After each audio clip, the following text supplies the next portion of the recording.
masu kallon mu barkamu da wannan lokaci, barkamu da sake saduwa a cikin wani sabon shirin naku mai farin jini na ra'ayinka siyasar ka. Shiri ne wanda yake tattaunawa da 'yan siyasa masu fashin baki da masu gabatar da shirye-shirye a kafafen yada labarai daban-daban. A yau shirin namu yayi babban kamu yayin da muka karbi bakuncin tsohon kwamishinan kasuwanci na jihar Kano kuma tsohon shugaban gamammiyar kungiyar Kasima na jihar Kano, sannan ciyaman ko kuma in ce shugaba na kamfanin DALA Inland Dry Port. Yau DALA Inland Dry Port, wato Honorable Ahmad Rabiu. Zan iya ƙara ɗan bata? Duka yayi dai. To.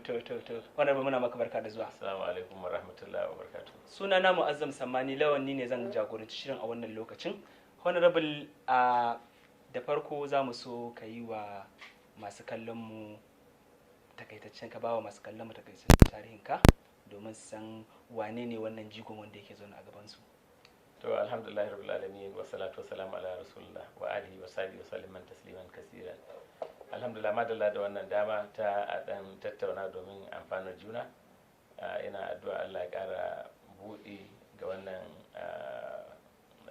ma'asasa ta talabijin. Allah ya ba ku sa'a, ya ba ku nasara, ya sa ku ci nasarar abin da ku saka a gaba, kuma ya sa ta amfana al'umma, kuma ta Allah ya karɓe ta ibada gare mu duk. Alhamdulillah, ni dan shekara kusan kimanin 60 ne da dan kaɗan, kuma mutumin dan batta. Na yi mafi yawan karatu na dan batta na karamar makarantar farawa da sakandare daga dan batta, sannan tafi makarantar Kaduna kimiyya da fasaha ta Kaduna, wato Kaduna Polytechnic. Na yi diploma ta farko babba, daga nan na dawo Bayero University, wato jami'ar Bayero ta nan Kano. Na yi mai diploma ta gaban digiri, sannan kuma na yi digiri na biyu. Na kuma ci gaba da neman kwarewa a fannuka daban-daban na sanin makamar aiki da ta sha'anin mu na abinda na karanta na farko, wato sha'anin kuɗi, lissafin kuɗi, accountancy, sannan kuma da sha'anin tsari da gudanar da ma'aikatu,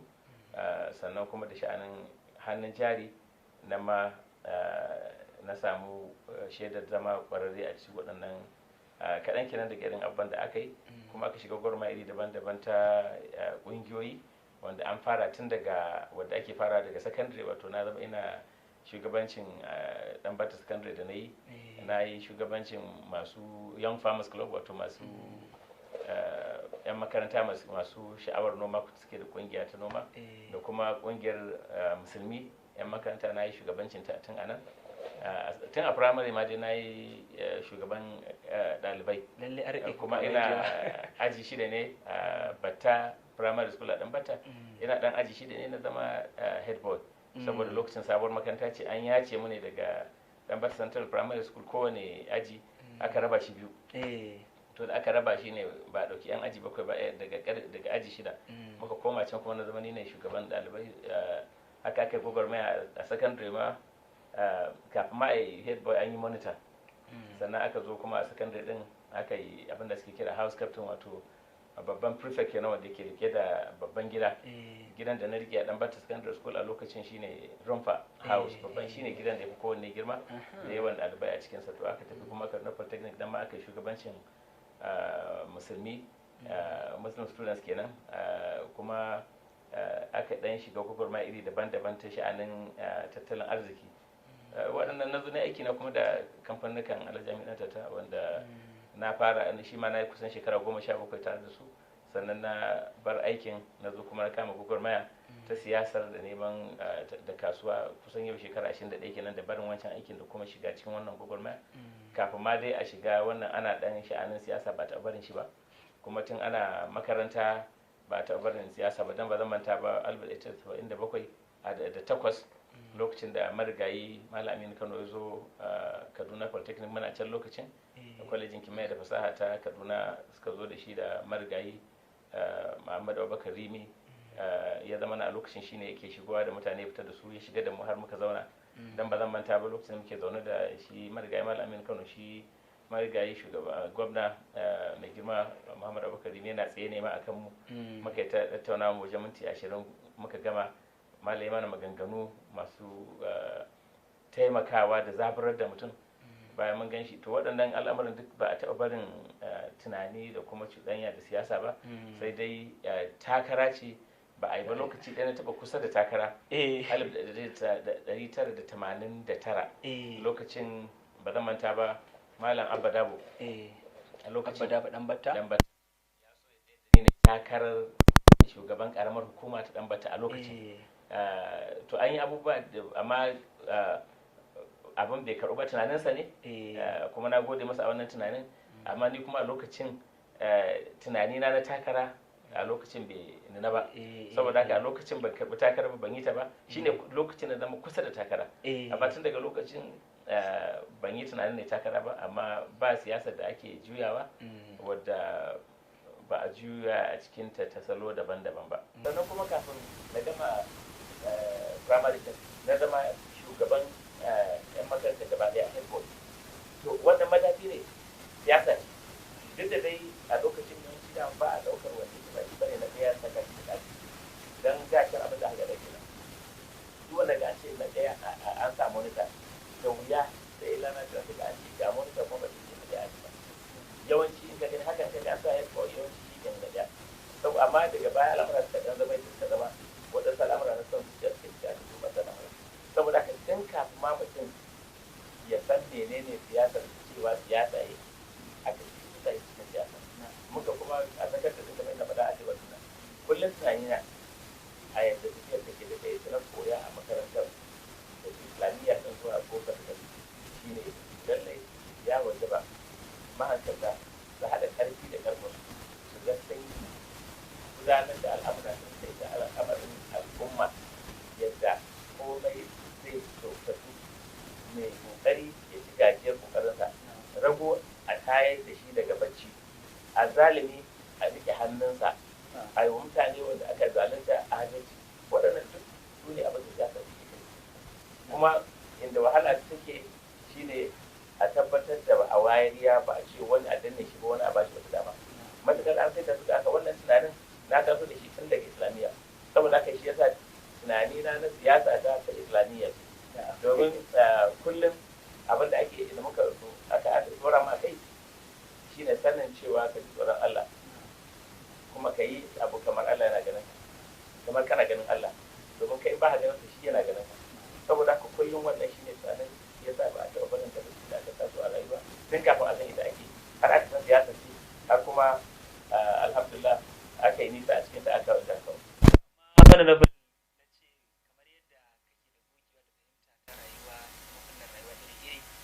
Masu jama'a za su iya tunanin cewa shi me yasa tun daga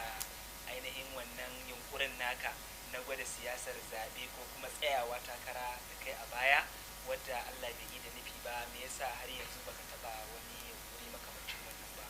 To alhamdulillah kullum mutum yakan auna yanayinsa da abin da suka a gaba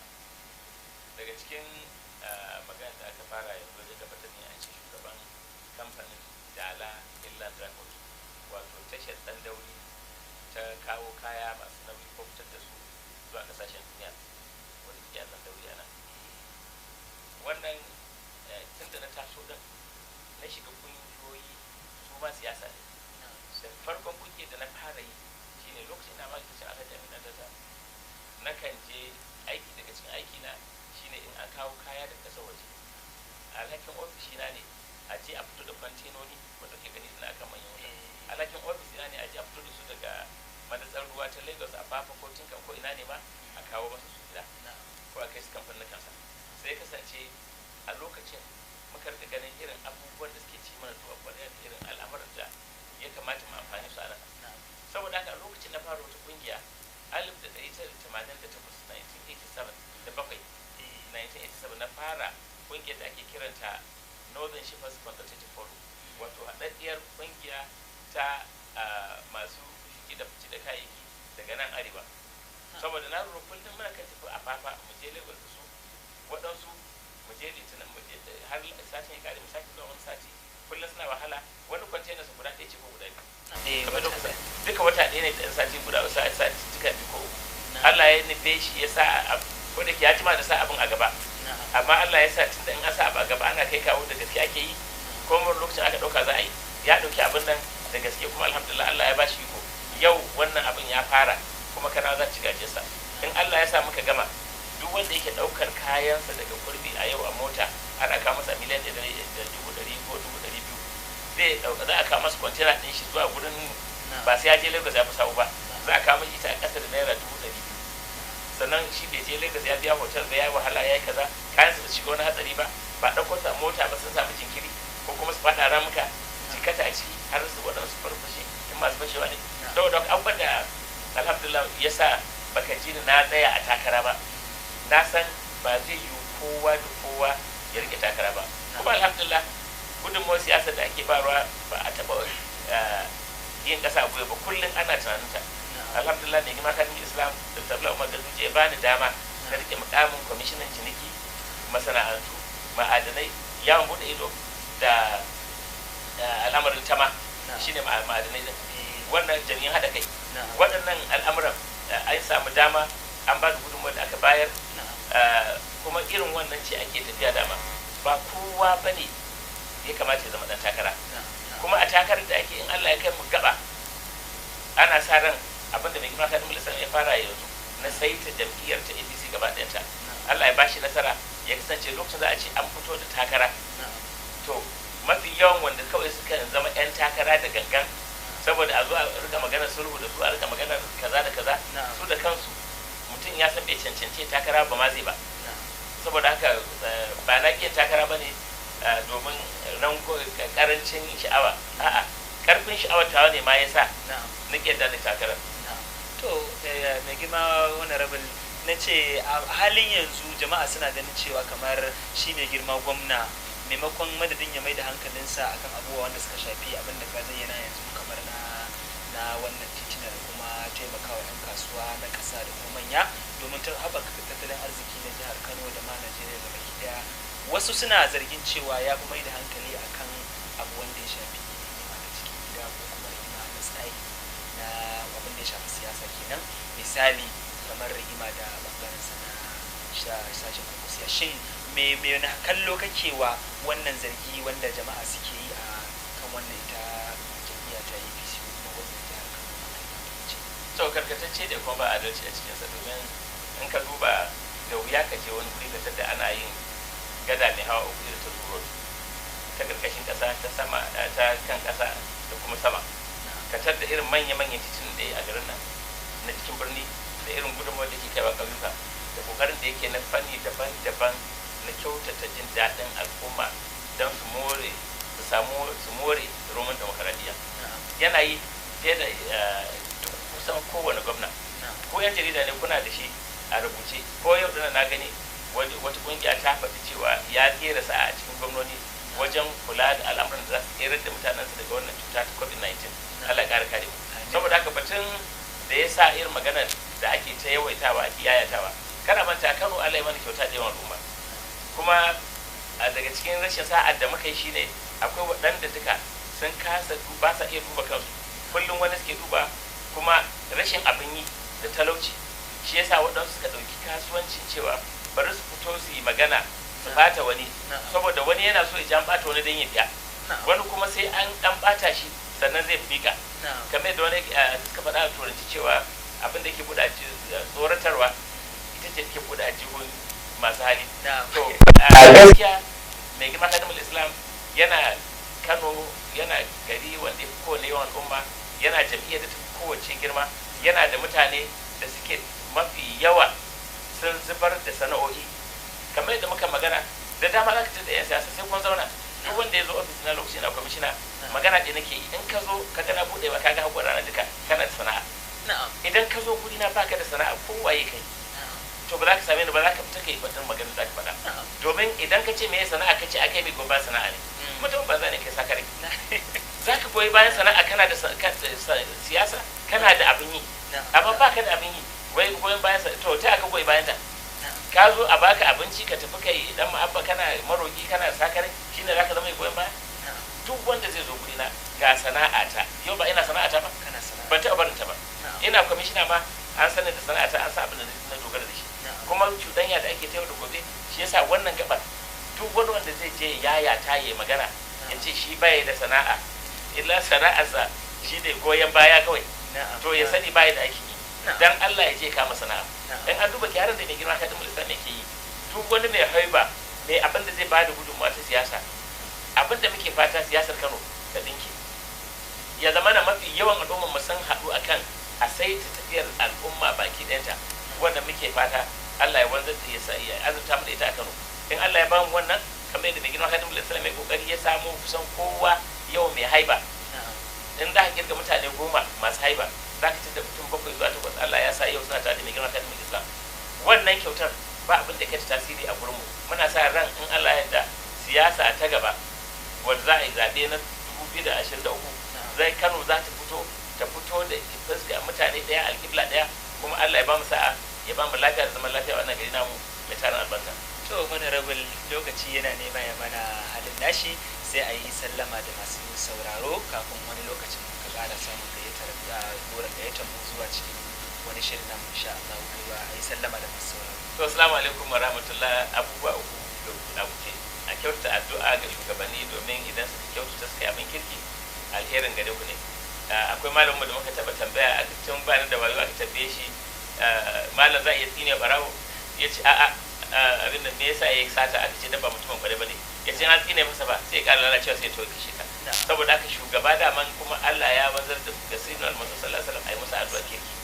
mu yi kan mu addu'a ta kirki, mu yawaita magana ta alheri. Na ji malamai mahankata sun faɗa da dama, malamai sun faɗa, musamman malamai sun faɗa, ba ma mahankatan ba, dan magana malami ta ce mai tushe. Abin da ka sa a bakin ka yawaita shi zai same ka. Saboda haka kuma ana cewa kaza da kaza da kaza zai addabar umma, to zai addabe ta. Allah ya sauki. Muna fatan mutane za su ƙara nutsuwa, a nemi ilimi, a yi aiki da shi, a kuma zama masu adalci, a kyautata a tafiyan nan, a sani kuma Allah shi ne ke da iko kan kowane al'amari. Mutum ya ji tsoron Allah, ya sani ƙarshensa ba ta nesa ba ta kusa, tana nan lokacin da bai sani ba. Allah ya ƙara kare mu daga wannan cuta ta annoba ta COVID-19, ya ƙara imani ga shugabanninmu daga Khadimul Islam zuwa shugabannin ƙasa da ƙananan hukumomi, ya kuma sa dukkan al'umma mu ji tsoronsa, mu kiyaye iyakokinsa. Allah ya samu gama lafiya. Assalamu alaikum wa rahmatullahi wa barakatuh. To alhamdulillah, a madadin wanda suka taimaka min shirin namu yanzu gare ku, suna na Mu'azzam Samani Lawan daga gidan talabijin na Times TV. Kada ku manta ku subscribe, ku share, sannan ku like.